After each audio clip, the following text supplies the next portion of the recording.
Everybody. Welcome to Breaking Brains, Building Hearts. I'm Bret Burchard here with Chris McAlister and James, Jimmy, the Gronk Rores. What's up, fellas? Excited to do another episode with you. I know Chris, fresh off vacation, so he's looking tan and Not too refreshed. Tell us about Vacay, Chris. How was it? Dudes. Okay, so first one with like older kids because didn't go anywhere last year, and that was a truly wild experience. My kids will never listen to this, so I get to say this. It's one thing to have a mom, now 18 and 17, and they pull up the 15-year-old. Now it's like multiple moms, multiple desires that need to be fulfilled, and that was the little bit of the stress of the trip. And honestly, I could laugh at it because it's just like these competing things. But part of that too is their ages meant I had more time than I've ever had, like to myself. A ton of time to play and hang out, but like reading, a bunch of like internal contemplation work I got to do. So it was super dope, man. Super dope. That's what I was thinking. Like at that point, there's some independence there, so you don't have to entertain them all week or anything like that. But the real question, were there any palmetto bugs?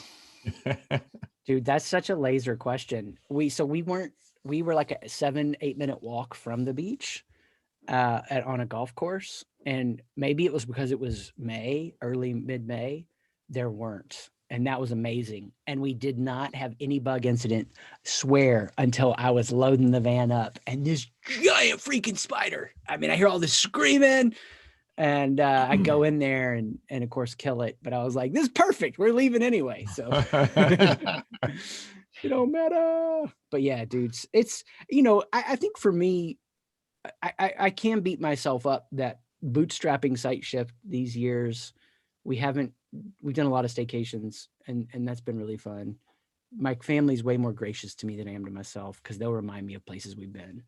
But definitely feel like it's a little bit of a new chapter. Like it's time to start doing that some more and soaking that up and making those memories. And so appreciate you guys even you got to do this, Chris, go.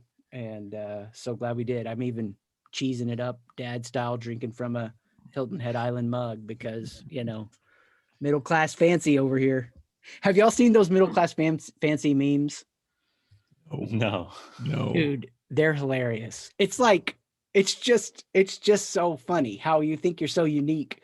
And you're putting patio lights out and it's like middle class man. It's just funny. So yeah.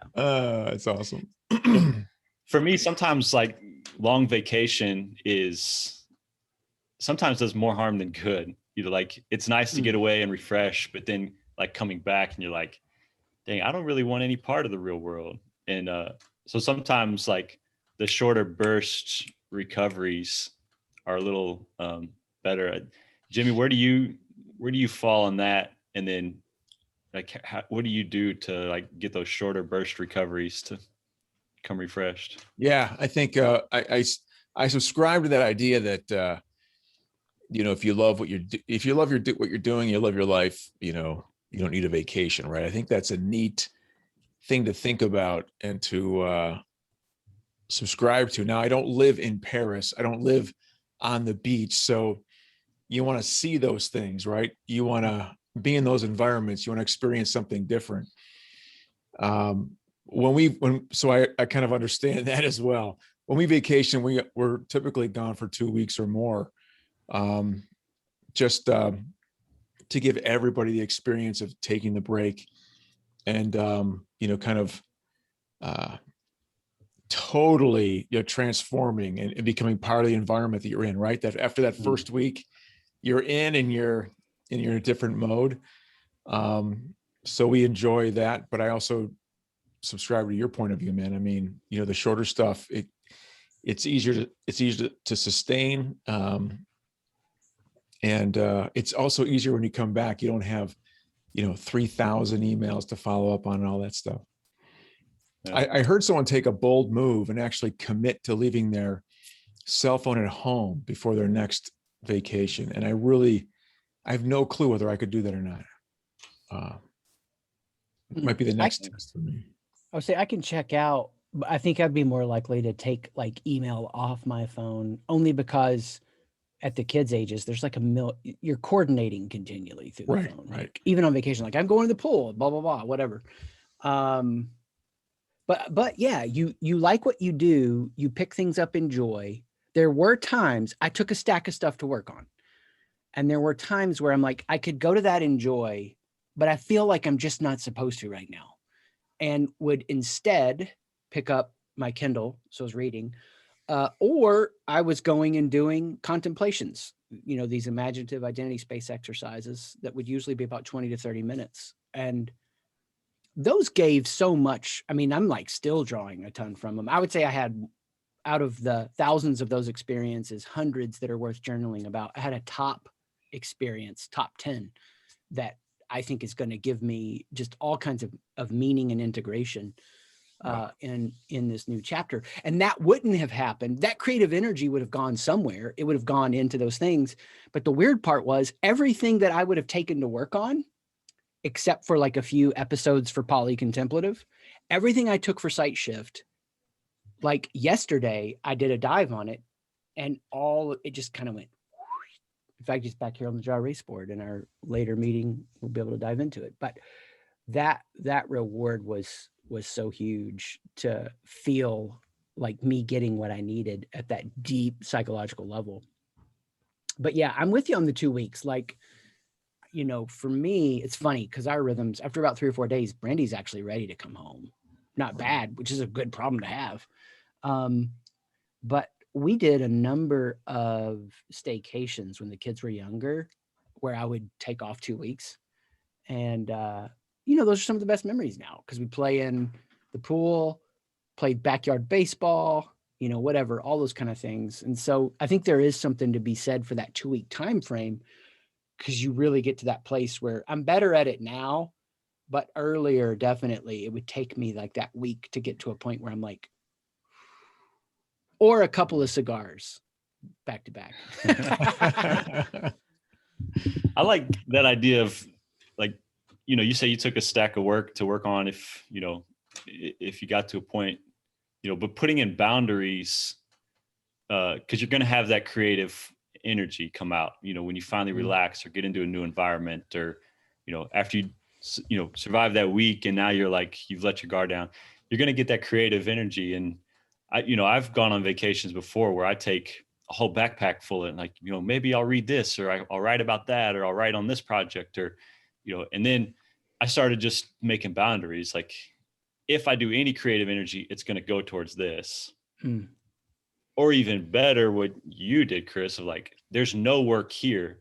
So any creative energy I do get, it's going to have to go into the family, exploring the territory that I'm in, the, meditation practices, it's so like giving yourself a little bit of structure, because most of us, all the wired up, super productive ones, ambitious ones, we're going to like take all our creative energy and go right back to work. But it can hide, that can be kind of a hiding mechanism from exploring new stuff. So yeah, those boundaries is helpful.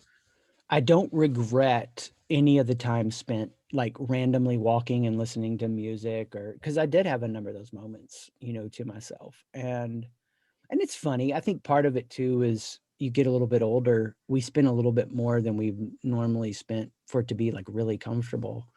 And man, that made such a huge difference. Like, that was probably the big difference maker. And part of it for our situation with anaphylactic allergies, we cook, we just go cook somewhere else. Basically, that's vacation in some ways. And so it has to be an awesome kitchen. It has to be just a great setup, because we're going to spend a lot of time in it. But even that was like super chill and fun. And, I'm out there grilling and singing to my new favorite album that was out, and embarrassing, my kids. The cool part about Hilton Head is there's alligators, like, or crocodiles, whichever one it is. They're all over. Like, we stayed at a house 2 years ago. A lady had just gotten eaten right in front of the house in one of the ponds, because it came up and took her dog. And then she tried to protect her dog, and then it ate her.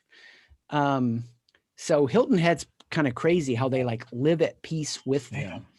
And so you go on walks and you'll see them like out sunbathing by a pond, and you know, which is funny because that freaks my wife out. You know, they're going to go watch the sunrise and she's like, you have to go with them so they don't get eaten by an alligator. But that's the thing. And I think for people that are, you know, when you're going all the time, which is not how I go, I do drop down into relaxed states for sure weekly, but often daily, where I feel the cessation of the hum of self. And I'm noticing who I am in between the thoughts. The chance to just do that in a different place, it's just fun. Yeah, no doubt. And then I'm not like angry on the way there and trying to get there and want everything to be perfect and just leave me alone so I can, because you know what I had to do? The morning we got there late that night. I will go to the beach that morning. Everybody's sleeping. I come back. I need to go to the store. I got to go to the store for like 2 hours, burning beach daylight. Did I accomplish that store mission? Like Navy Teal Seam Infinity is burning it down to save the world. Oh, you know it, man. I was like, man on a mission. I do not want to spend an extra minute in this grocery store. I want to be back to the beach, but I still was doing it in an angry, uptight way, you know, just having fun with it. What do you guys do when you're away? What helps you relax? I know what Jimmy does. You smoke a cigar, don't you? Well, you know, those vices, right? I smoke cigars here at home, maybe once a month. Yeah. So I don't do it often enough so it becomes rote. I like them to be special occasions. You know, same thing with my aged tequila or rum or whatever it might be. Yeah. So yeah, all that stuff is sparing for sure, in the context of the bigger picture, right? Overall health. But man, I do enjoy the vices. I don't agree with everything in moderation, but I do believe in when you find stuff that fits, right? Enjoy it. Don't deny it. Well, some of the highest performers I've connected to these years in coaching, they are awesome at, and they won't publicize it. They would never post about it. They would never share it with others, but with a small circle of people, completely letting down. And yeah, it's fun, whatever that looks like. My kids did tell me, they were like, because we were walking to the beach one day and I had meant to get some cigars and just forgot to. They're like, where's your cigar, Dad? So yeah, it was, but for me, the real indulgence that just happened to be this trip was literally probably about 10 sessions of going and setting aside half an hour and closing my eyes and going within and doing the identity space exercises and just having a total like exploratory blast of an experience. In fact, I felt a little fatigued, and I think sometimes when you're relaxed, your intuition just gets that answer to you so clear and fast. And if you've ever been in a place where you've done a lot of inner work over a short amount of time. So we used to do, Sight Shift as these 2-day retreats. So deeper experiences. I would be like so thirsty after them. Well, why? Because you're doing a lot of that work and it's part of how your body is recovering. It is taking its toll. There is something being extracted out of you. And I felt a little bit of that.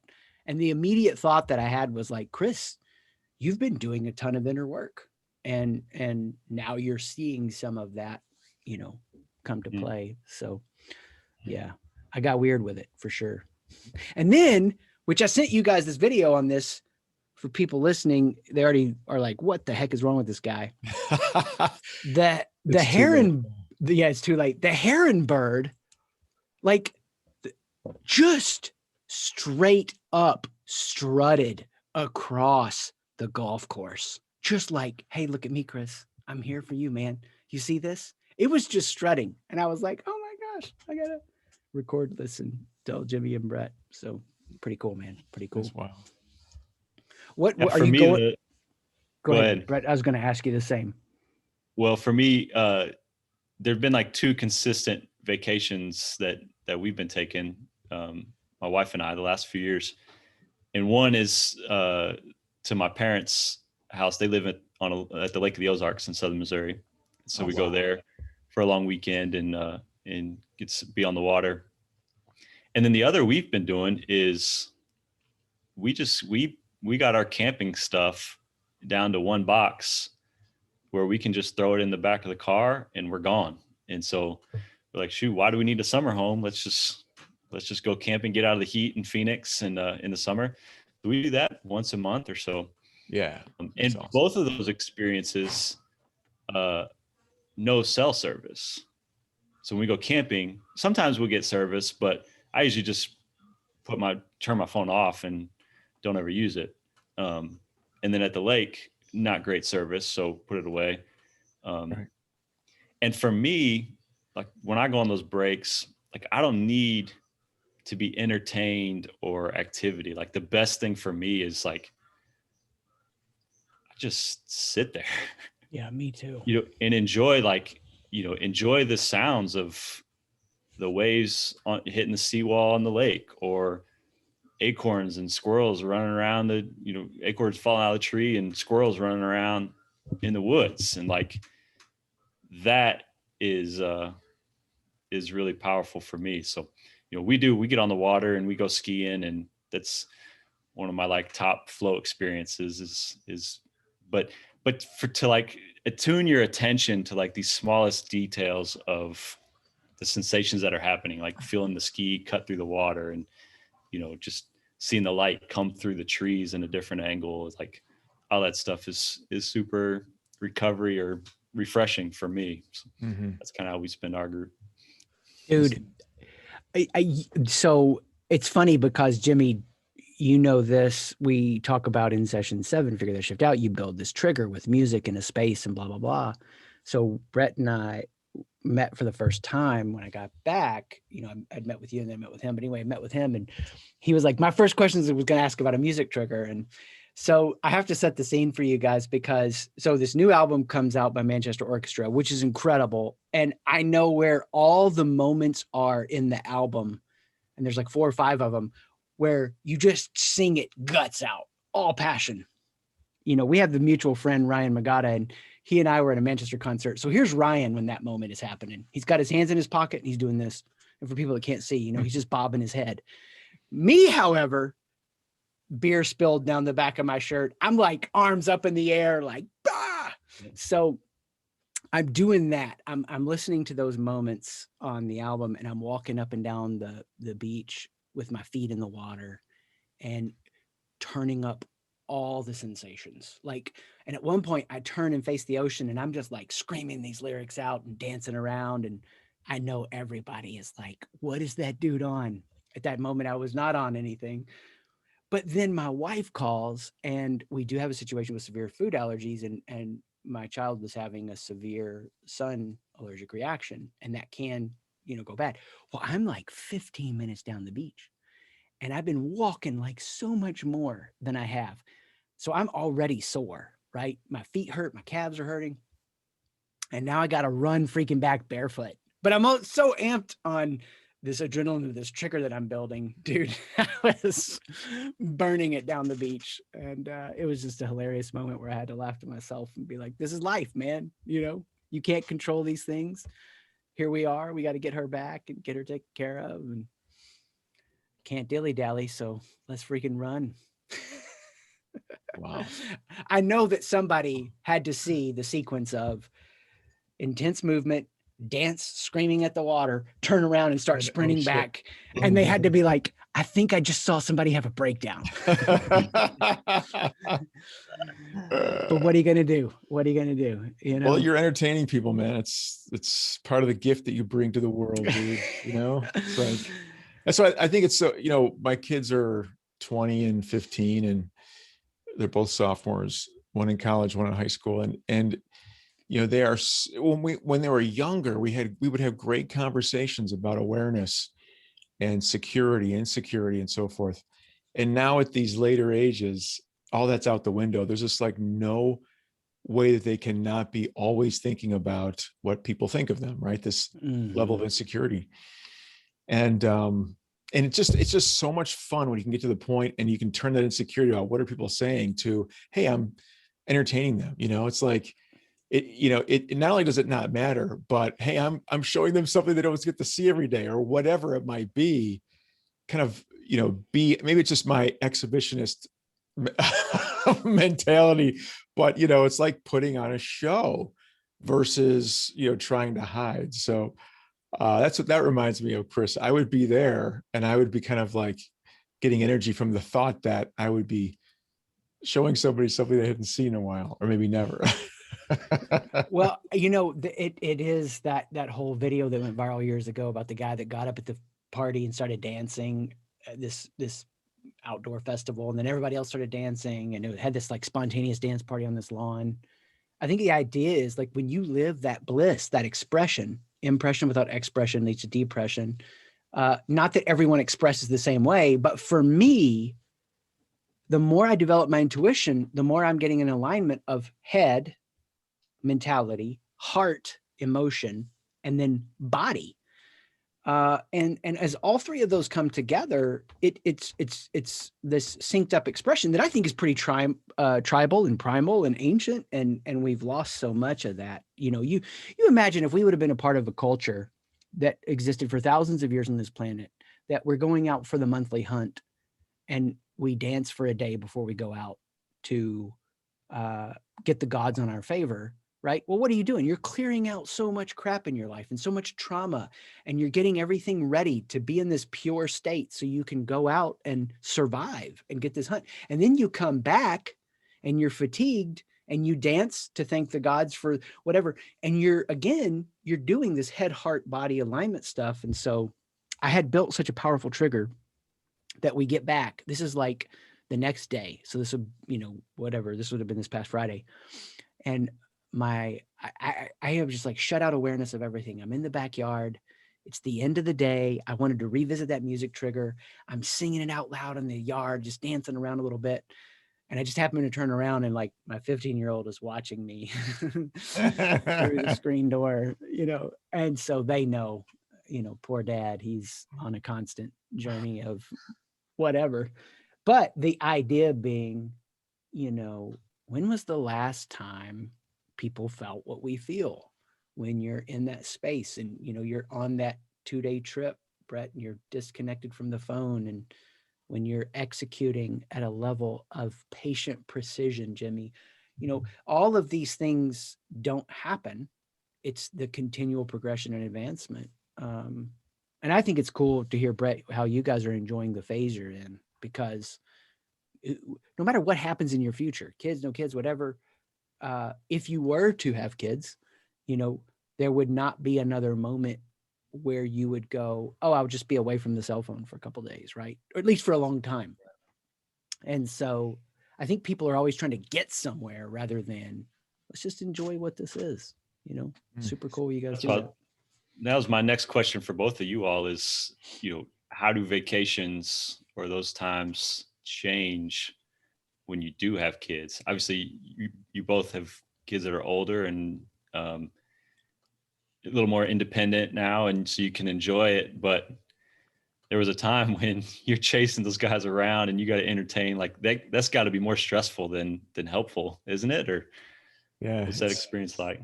I'll tell you what, both my girls, I have questions about whether they view kids as burdens, right? Because they babysit and they just, all they see is the screaming and the constant neediness and the diapers and all that stuff. But man, when I became a father, I saw the exact opposite. I saw all the positives, and I was extremely doting in terms of changing time and feeding time and that time. So for me, it's more like there are phases in your life, right? And so when you have those kids and they need you for those first 10 years or whatever, vacations are all about creating that experience for them, helping them explore, creating memories and building a relationship. And it was just all the positive stuff. And yeah, we had to double team it, my wife and I, to make sure it worked for both of us. So it wasn't just, Beth doing the same thing she did at home on vacation, right? cleaning and all that stuff, cooking and stuff, that it was shared and it was a good experience. But that's so it's so different, different phases. Then when they're older, you're not spending as much time with them, but you're worried about who are they out with, where are they going, how late will they be, are they driving, are they watching traffic, all that stuff, because now they can get themselves in trouble. And then now having somebody in college, right, entering her third year, now, you can't be there. And now she's going on dates, right? You don't even get a chance to meet the dude. So it's like, it's another phase. So yeah. And then really my favorite pictures of my kids are when they're babies. Cause I remember back to when, you could create them in the vision you have for them. You dress them the way you want, and they start mimicking you and thinking like you and acting like you. So, oh, great. I see somebody I recognize, go to college, red hair, shaved hair, piercings, tattoos. What's wrong with red hair and shaved hair? That's all I want to know, Jimmy. Nothing wrong. Nothing wrong. It's just it's not my design. It's not my design as the parent, so it's a shocker. I don't have control. So like you have a choice. You can either try to talk her out of it and then have her never talk to you again about these things, or you just flow, roll. And,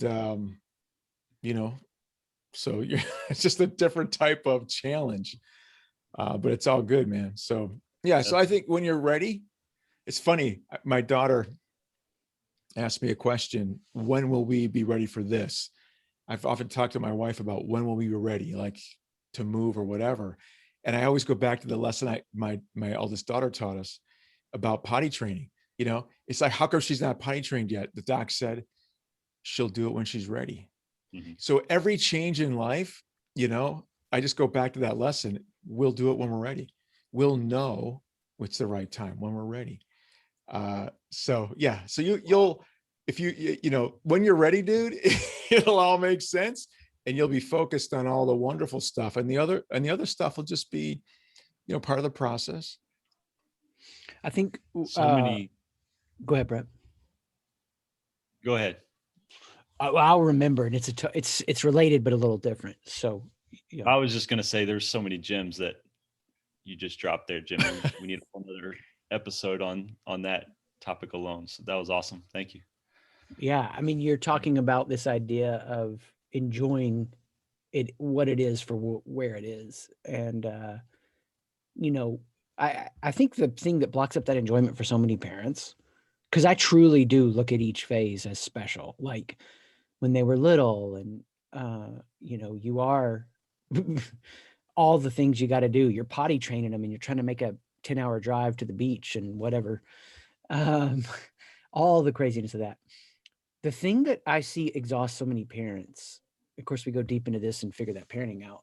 They're living their identity through their kids. And so because of that, they can't ever carve out an existence where the kid is getting what they need, but the parent is getting what they need. Right. Of course, are there days that my wife and I were drinking an iced coffee at 5 p.m. and passing out at 9 p.m. in their bunk beds because it's full on assault in those phases? Yes. Yeah. But my wife is so much smarter about this stuff than me, because I remember when we did the whole Disney World trip, we felt no pressure, thanks to my wife, to hit the park every day. Right. So she was like, we should have a pool day in between park days. So we did the park, then we would do a day by the pool, and then the park, a day by the pool. And of course we stayed at this place where you could do Chippendale s'mores, and not that Chippendale. But so the idea being, you got to be careful when you're talking about adult time. Right. The idea being, well, now we don't look at that as a hell week, right? We look at that as our favorite days were the days by the pool, and we made some memories with them at Disney and that whole thing. But you see this happen all the time, and people exhaust themselves living that identity through their kids because, whether it's all the constant sports activities or, all that stuff. And that means that I'm at a place now I can look back and go, hey, glad we enjoyed it for what it was, made mistakes for sure. But the one thing I don't regret is being there a ton and trying to be relaxed with it most of the time. That's awesome. So many good Good, James. I think we got a whole nother podcast episode on just this topic. But as we wrap up, question for both of you, and you can tackle both questions or pick one of them. But we're running into summertime here and summer vacations. What advice or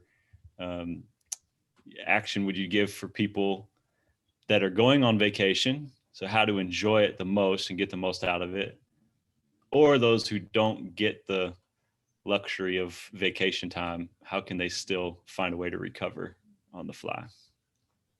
Whoa. Which one do you want, Chris? I can do recover on the fly if you want. Go for it, man. All right. I mean, I think for me, like, you know, it's funny that you asked the question, because vulnerably, one of the things I feel shame about that I have to work through is bootstrapping Site Shift these years, serving in nonprofit leadership where I was helping, you know, turn situations around that had no income. I'm substitute teaching, meant for many years there was just not much.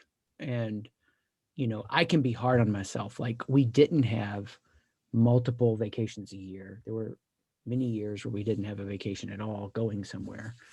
So we did a lot of staycations. And my kids, they look back and they're like, Dad, no, it's kind of like we average going to the beach every couple of years. You know, they're super encouraging and positive, and I don't make my shame their experience. They've just been helpful that way. But all that to say, so I've really learned to just value building a life that I want to live, not get away from, like we've already talked about, and then creating moments within that where I'm dropping everything and relaxing. And for me, naps are a part of that. You know, naps are a strategic way that I can feel the feelings. And I have a zero gravity chair that I've used the last 4 or 5 years, and like to do that outside. There's a favorite couch in a part of our house or whatever, you know, and I've changed it in different rhythms and places, but creating a space where I'm going within and externally there's nothing to do and I'm setting everything down.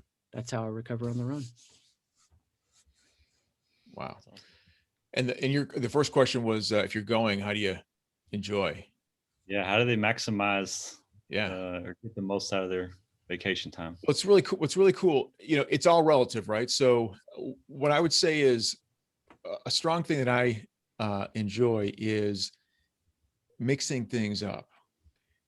Whether I'm staying home or whether I'm going, behaving in a way that would be the opposite of the way I normally would.